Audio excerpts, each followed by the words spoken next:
If you have ever believed that love only knocks once, or that broken people can never be whole again, then stay until the very last second of this video, because what happened between a grieving single father and a paralyzed billionaire will change the way you look at second chances forever. If this story moves you even a little, hit like right now and subscribe to the channel, because we bring you a new life-changing story every single week. Ethan Walker had learned, over 3 long years, that grief does not leave a man. It simply learns to sit quietly in the passenger seat while he drives. He drove for a living now, not because he had dreamed of it, but because a construction accident had taken away his job on the scaffolding, and a car accident, 18 months later, had taken away his wife. What remained was a 6-year-old daughter named Maddie, a rented apartment above a laundromat in Chicago, and a stubborn refusal to let his little girl grow up believing the world was only made of loss. He worked 2 jobs. Mornings he delivered packages, nights, 3 times a week. He drove for a private car service that catered to the kind of people whose names appeared in newspapers Ethan never had time to read. He didn't ask questions about his passengers. He opened doors, he drove safely, and he went home to make grilled cheese sandwiches and help Maddie with her spelling words. That was the whole shape of his life, and most nights he told himself it was enough. Then came the call that would rearrange everything.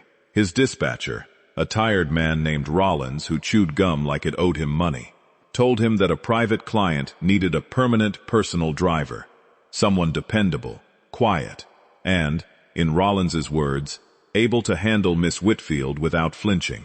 Ethan didn't know who Miss Whitfield was.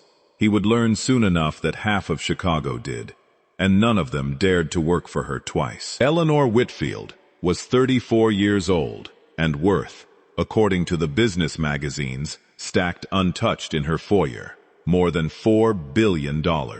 She had inherited a shipping and logistics empire from her father, doubled it before she turned 30, and then, 2 years ago, lost the use of both legs when a private plane she was piloting clipped a downdraft over the Rockies and went down in a frozen field.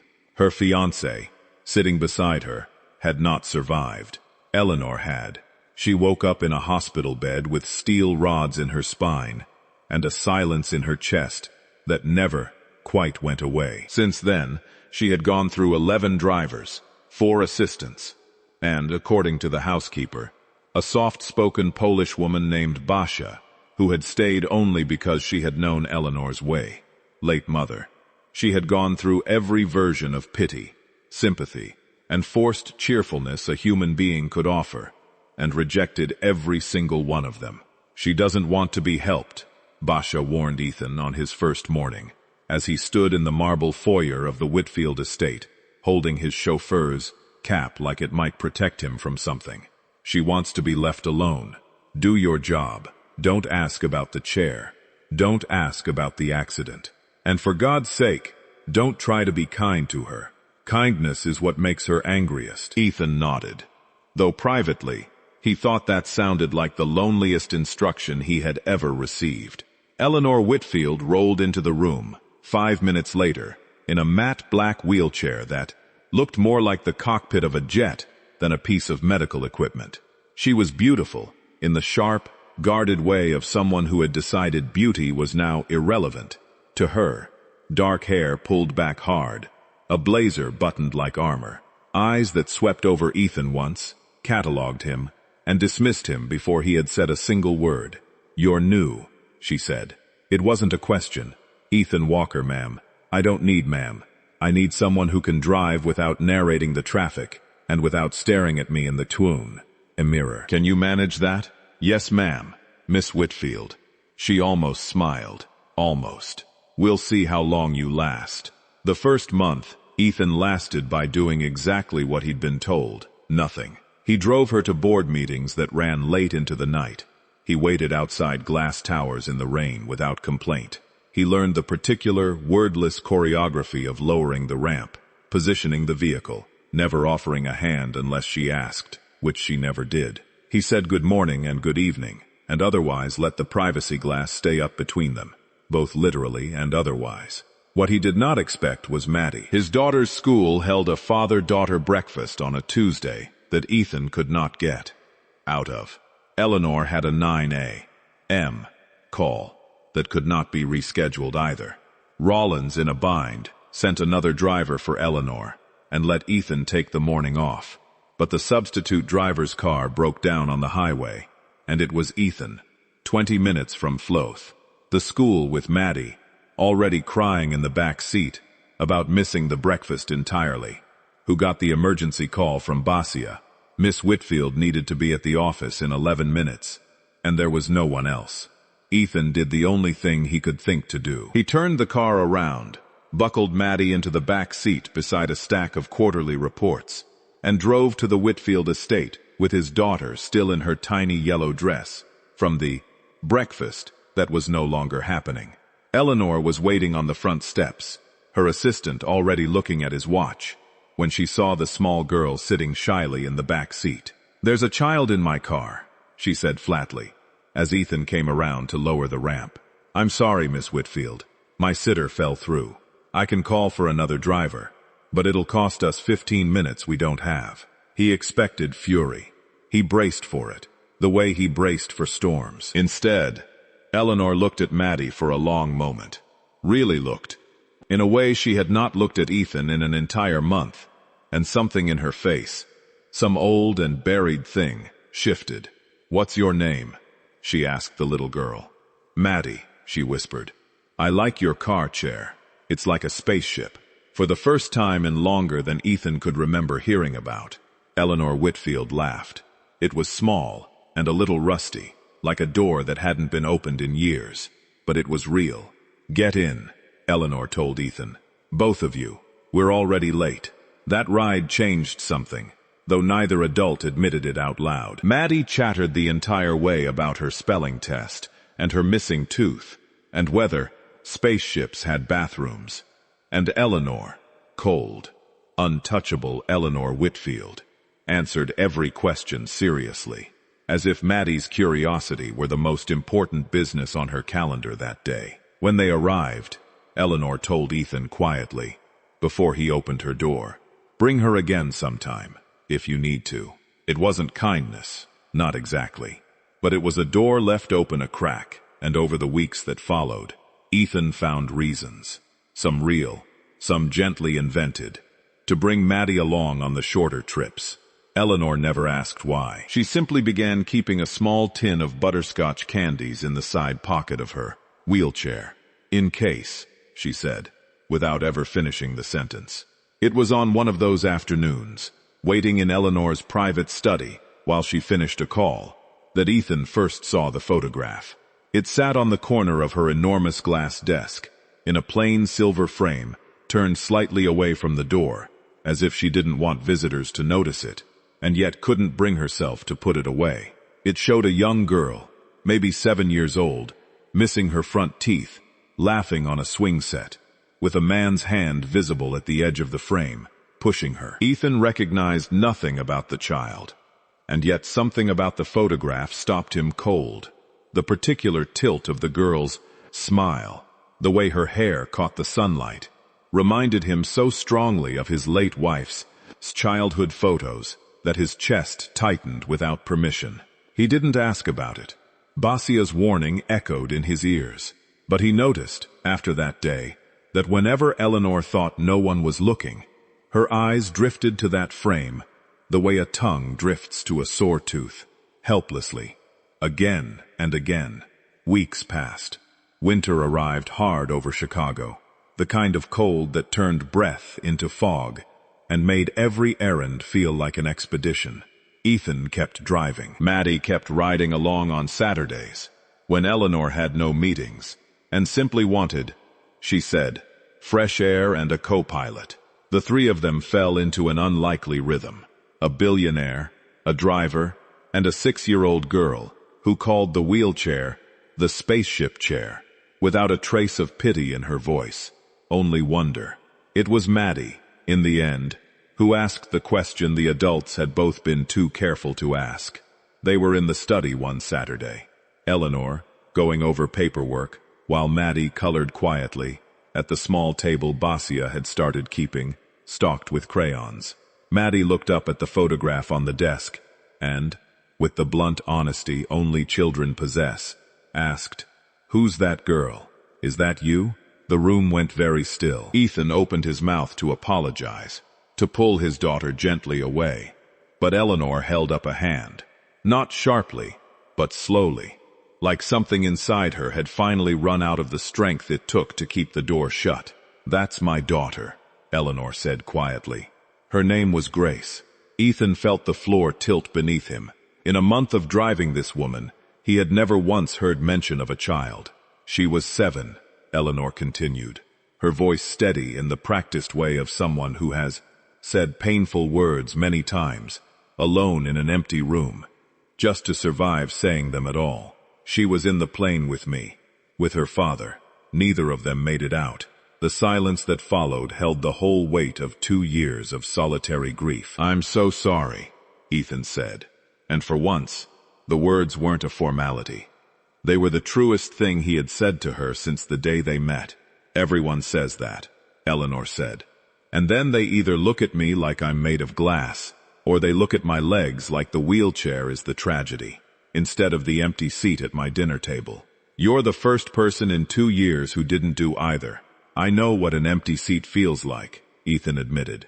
And then, because the moment seemed to ask for honesty, he told her about his wife, the accident, the sudden silence of a house built for 3, that now held only 2, the nights he sat outside Maddie's door, because he couldn't bear the quiet of his own room. They talked for an hour that Saturday. 2 people who had spent years learning the exact architecture of loss, and something between them shifted from employer and driver into something neither of them had a name for yet.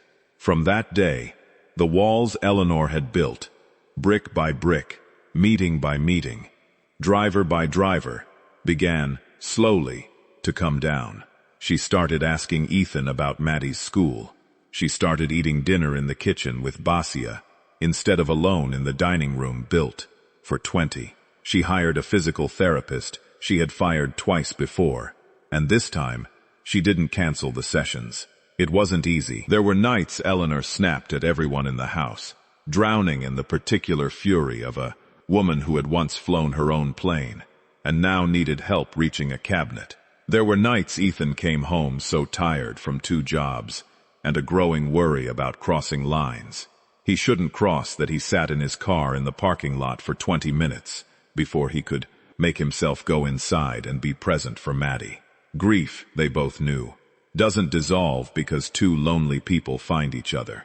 It simply gets a little lighter to carry when it's shared. The physical therapist Eleanor rehired a patient, broad-shouldered man named Dennis, who had worked with spinal patients for 15 years, warned Ethan privately, after the 3rd session, that progress would be slow and, in some ways, might never fully arrive. "She has partial nerve function below the injury," Dennis explained, "which means there's a chance, not a guarantee, a chance she could regain some mobility with time and work. But I need her to actually want it, not just tolerate it because someone she trusts is standing in the doorway." For weeks, Eleanor treated the sessions the way she treated board meetings she found beneath her, present, sharp-tongued, and entirely unmoved.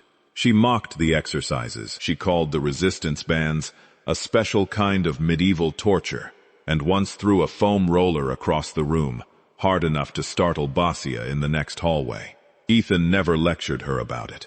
He simply showed up anyway, sat in the corner with paperwork from his own job, and stayed until the hour was over, session after session, whether she wanted the company or not. It was Maddie who finally broke through where adult patients alone had failed. On a Saturday, when Dennis was demonstrating a new leg lift exercise designed to test what remained of Eleanor's nerve response, Maddie, uninvited, climbed onto the mat beside her and announced that she, too, would be doing leg homework, and proceeded to attempt her own clumsy, giggling version of the stretch. Eleanor, who had spent the entire session glaring at the ceiling, looked down at the 6-year-old solemnly copying her exercises and, for the first time in the entire program, laughed so hard she had to stop. "You're doing it wrong," Eleanor told her, wiping her eyes. "So are you," Maddie said cheerfully. "Dennis said your face looks mad the whole time." After that day, something in Eleanor's resistance quietly cracked. She still complained. She still had days she refused to leave her bed before noon. But she stopped skipping sessions, and by early summer, nearly 8 months after Ethan had first walked into that marble foyer, she managed, on her own, to shift her weight and take 2 shuffling, trembling steps between parallel bars, while Dennis held her elbow, and Ethan stood at the far end, close enough to catch her, far enough to let the moment belong entirely to her. She did not walk normally again. The doctors were careful never to promise that. And Eleanor, to her credit, stopped expecting it of herself. But she regained enough strength to transfer in and out of her chair without help, to stand at the kitchen counter long enough to make her own coffee. Small acts of independence that meant, to her, far more than any headline about her company's stock price ever had. The board, however, did not share in Ethan's quiet pride. Marcus Aldrich, the vice chairman, who had run daily operations while Eleanor recovered, and had scored, Sailders, Ming, Piqueses, Tubriu-Desenkas, called an emergency meeting. In late summer, when word reached him that Eleanor intended to resume an active role at the company, and that her driver had become, in his clipped words, an unauthorized fixture in her personal affairs, he suggested, not quite subtly, that Ethan be quietly reassigned to another department, out of the house, out of the picture, before the tabloids or the shareholders made something ugly out of it. Eleanor, sitting at the head of the boardroom table in her wheelchair for the first time in 2 years, did not raise her voice.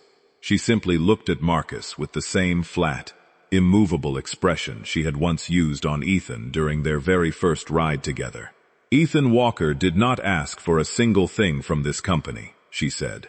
"Not a promotion, not a bonus, not a title. What he gave me, when every single one of you sent flowers and condolence cards and then vanished, the moment I stopped being useful in a meeting, was 2 years of showing up. If this board has a problem with where I choose to find that, I am happy to remind you all whose name is on the building." The room went silent. Marcus did not raise the subject again. There was one night, in the deep cold of late February, that Ethan would later say taught him more about Eleanor Whitfield than any gala or boardroom victory ever could.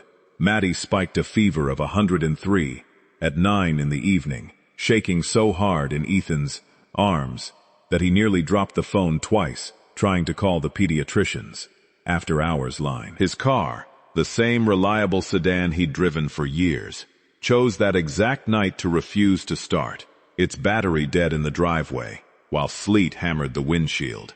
He called Rollins. No drivers available. He called a cab company. 45 minutes out, in that weather, if they came at all, he was standing in his kitchen with a screaming, feverish child in his arms, and no way to reach urgent care when, out of habit more than hope, he called the only other number in his phone that he trusted absolutely. Eleanor answered on the second ring. She didn't ask questions. She simply said, "Address," and hung up. 18 minutes later, headlights swept across Ethan's kitchen window. Eleanor's specially outfitted SUV, driven not by a hired chauffeur, but by Basia, who, it turned out, held a driver's certification from her years working for Eleanor's late mother, pulled into the icy driveway, and Eleanor herself, wrapped in a coat thrown on over pajamas, was already lowering herself into the passenger side, transfer seat, before Ethan had even reached the car. "Get in," she told him, exactly the way she had 10 months earlier, in another driveway, in another life. "We're already late." At the hospital, while doctors examined Maddie for what turned out to be a stubborn ear, infection compounded by the flu, Eleanor sat beside Ethan in the waiting room for 6 hours, her wheelchair angled close enough that their shoulders touched, saying almost nothing, simply present in the particular way that mattered most when a person is frightened. At 2 in the morning, when Maddie was finally sleeping soundly with antibiotics in her system and a stuffed rabbit borrowed from a hospital cart tucked under her arm, Eleanor reached over and took Ethan's hand. "I know what it's in.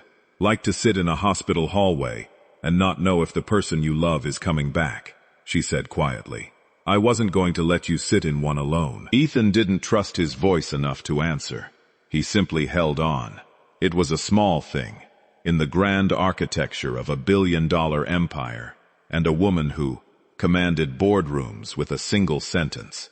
A sick child, an ordinary February night, a ride to urgent care. But it was, Ethan would tell people years later, the night he understood that Eleanor Whitfield's heart, however carefully she had armored it, had never actually stopped working. It had simply been waiting for someone worth using it on again. Spring came, and with it, a gala Eleanor's board insisted she attend. The first public event she had faced since the accident. She dreaded it openly, told Ethan the night before that she would rather sit in traffic for a decade than let a room full of people watch her be wheeled in like an exhibit. "Then don't let them watch you," Ethan said. "Let them see you. There's a difference." He didn't fully understand, later, why those particular words were the ones that finally cracked something open in her. But the night of the gala, Eleanor Whitfield rolled into the ballroom in a deep emerald gown, her chin lifted, and when photographers' flashes went off, she didn't flinch. Ethan stood by the door in his driver's uniform, and when their eyes met across the room, she smiled. Not the small, rusty laugh from months before, but something fuller, something that looked almost like relief. It was outside, afterward, in the cool night air by the car, that everything finally spilled over. Eleanor reached for Ethan's hand as he helped fold the wheelchair, and instead of letting go once the task was done, she held on. "I don't know how to do this," she admitted. "I don't know how to let someone matter again." "You don't have to know how," Ethan said. "You just have to be willing. Maddie taught me that. Grief doesn't ask permission to soften. It just needs someone patient enough to wait for it." They kissed for the first time that night, careful and searching. Two people who had each buried a piece of their heart and were only now beginning to understand that loving again didn't erase what was lost. It simply made room for something new to grow beside it. The following months were not a fairy tale, though the story could easily be told that way. Eleanor's board grumbled about the driver, who had somehow become a constant presence in her sight. Private life. Basia worried, quietly, that Ethan would be crushed under the enormity of Eleanor's world, the way so many people close to great fortune eventually are. Maddie, for her part, simply asked one evening, with the effortless clarity of a child, whether Eleanor could come to her school's father-daughter breakfast next year, since she'd moaned to het. Basically family now. Eleanor cried when she heard that. Not out of sadness this time, but out of something that had been missing from her chest for 2 years, and had finally, quietly, returned. There were hard days still.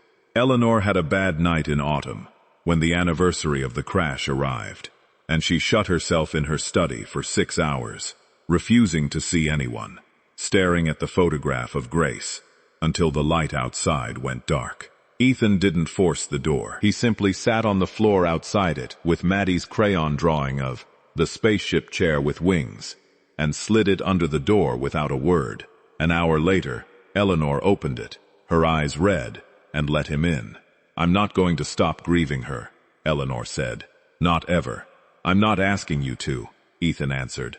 "I'm just asking you to let me grieve beside you, instead of you doing it alone, in a locked room." By winter, a year after that first frantic drive with Maddie, buckled in beside quarterly reports, Ethan moved out of the apartment above the laundromat, not into Eleanor's mansion, which felt too large and too soon for either of them, but into a modest house nearby that Eleanor insisted, over his stubborn protests, on helping him find.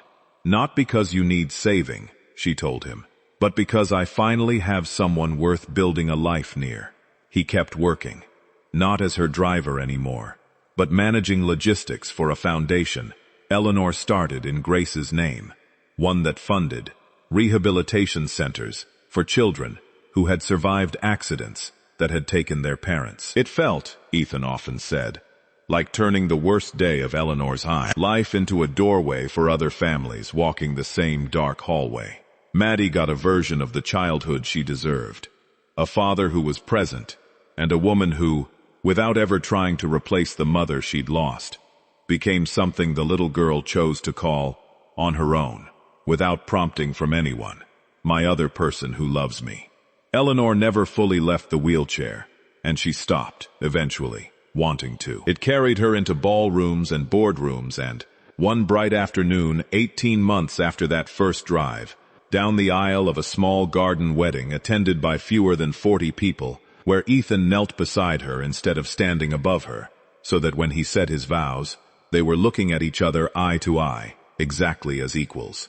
Basia cried through the entire ceremony, and even Marcus Aldrich, invited despite the tension of that boardroom afternoon, admitted afterward that he had never seen Eleanor look more like the fierce, unstoppable young woman who had once doubled her father's company before she was 30. Dennis, the physical therapist who had spent a year absorbing Eleanor's foam roller tantrums, stood near the back with tears in his eyes, watching the woman he had once wheeled through parallel bars stand, steady, if only for the length of her vows, beside the man who had never once treated her recovery as a performance for anyone else's benefit. The foundation Eleanor built in Grace's name grew faster than anyone at the company expected, in no small part because Ethan understood, in a way no consultant ever could, exactly what a grieving family needed to hear in the first terrifying weeks